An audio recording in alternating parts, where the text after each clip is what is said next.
Good afternoon, welcome to the Midday Mull for Thursday, the 5th of November. We continue to reflect on our great family prayer that Jesus taught us. And today you're thinking of our God, our Father in heaven. What does it mean to think of God in heaven? And at a certain level it can be quite making God remote.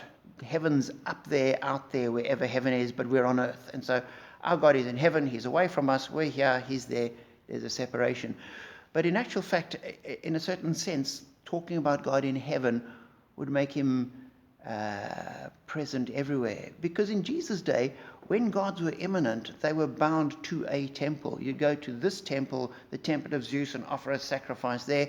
You'd go to a completely different city, to the temple of Diana, if you're going to offer a sacrifice, because that's where God was.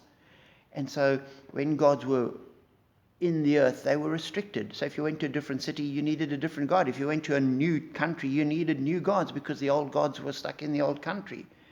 So to say, our Father is in heaven, raises God above those kind of limitations, because no matter where you are on the earth, heaven is, in those days, seen as above you. So you never got out from under heaven. So God was always there. And Jesus, when he talked about heaven, took it a step further, because he said, heaven is within you, or the kingdom of heaven is among you. And so when we think of God in heaven, it's not a removing of God, it's a bringing God close to right where we are.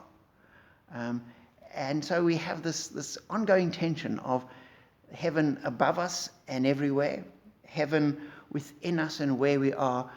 And yet at the same time, we also say and recognize heaven is outside of our space-time limited existence. Heaven is eternal, and the place where God is, and the place where we are going to because of Christ.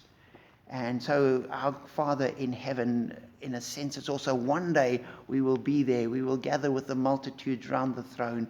We will fall down in worship with our focus on the throne and on the Lamb who was slain. And we will raise our voices to join the countless angels and people from every race and tribe and nation and tongue praising God in heaven. And so when we pray, our Father who art in heaven, it's a complex idea. It is not just a simple over there. And so remember as we pray, yes, there's an eternal dimension to it. Yes, there's a God is over everything dimension to it, but there's also a dimension of God is here with us where we are, in our hearts and in our fellowship. So remember, this is the Father that we pray to, the Father who is eternal, but the Father who's with us here and now. Be blessed.